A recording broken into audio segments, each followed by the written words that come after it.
Welcome back, Film Force fans. His name is Jordan Wiltshire. Rumour has it, Ewan McGregor has blocked him on Facebook. All we know for sure is he loves all things geek, and today he is reviewing Black Panther, the latest installment in the Marvel Cinematic Universe, starring such talents as Forrest, Whittaker, Michael B. Jordan, Chadwick, Boseman, Lupita Nyongo, Daniel Kaluuya, and so many others, and then directed by Ryan Coogler, who directed the likes of Creed and Fruitvale Station. So without further ado, let's begin this Wiltshire's review by getting into the plot.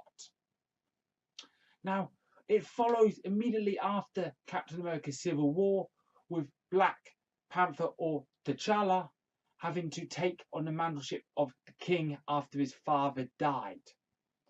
Now, this leads to a situation where he encounters enemies both old and new, and has to fight for his kingdom and for his right to rule, as well as learn what it means to be a ruler. This film was exactly what I was expecting going in. A well cast, a well directed, a brilliantly paced film. Okay, this was 2 hours and 50 minutes long. It felt so much shorter, and I didn't mind that. Okay, I thought it was brilliant. So let's start with the positives. Chadwick Boseman is Black Panther. He carried this film with his charisma, his stature, and just his acting ability, really conveying this person who was at odds with himself, trying to honour his father, but also try to be his own man. Also, his relationship with his sister, which was so genuine and really well done. Okay, his sister is the person who creates all the technology for Wakanda, including his Black Panther suit.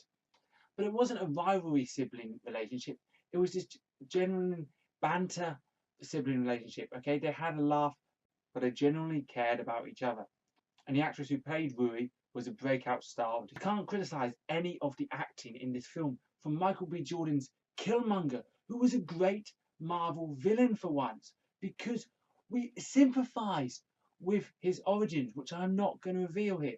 We sympathised with why he was doing it and why he was making these choices. Andy Serkis was hilarious as Lucille's Claw. Another positive is they did great, really honouring African traditions in a way. And I loved it how they combined all these African traditions and African dress with this futuristic technology that Wakanda has.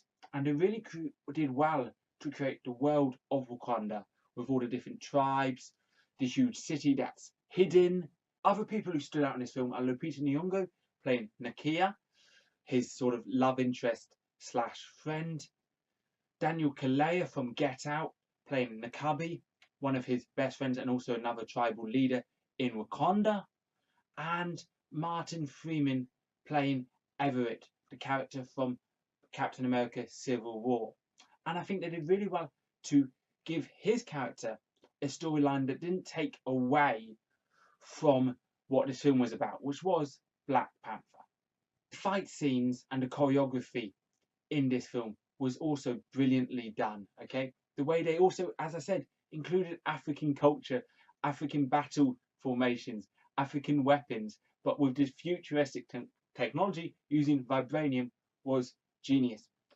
And they also did very well to connect to the MCU, but not do too much fan service and not throw these stupid cameos at you or really knock you over the head.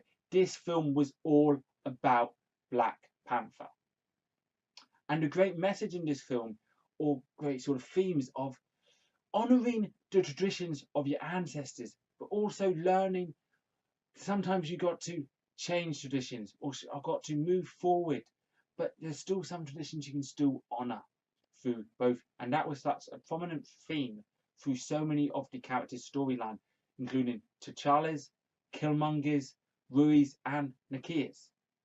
Another thing I think they did very well to do, because of this predominantly black cast, was make this storyline not skate around these themes of this of black culture.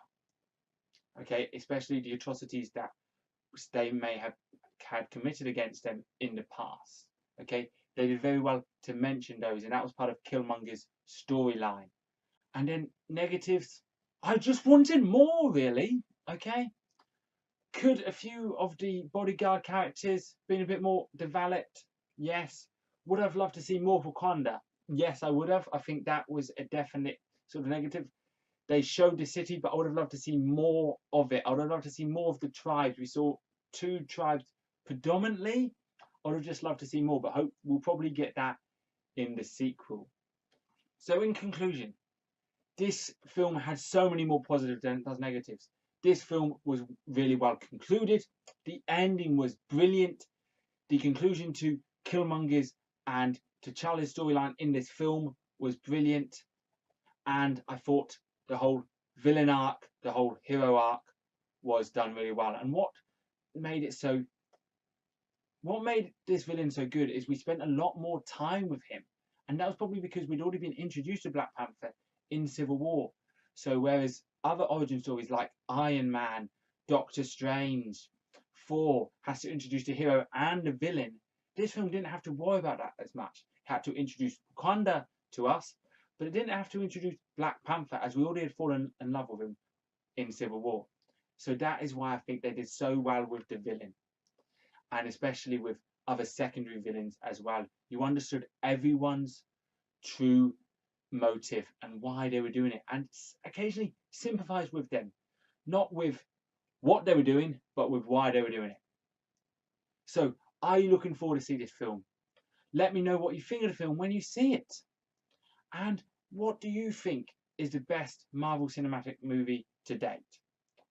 So, leave a comment in the box below. Make sure you like this video. And until next time, that has been your Wiltshire's Weview. Thank you so much for watching.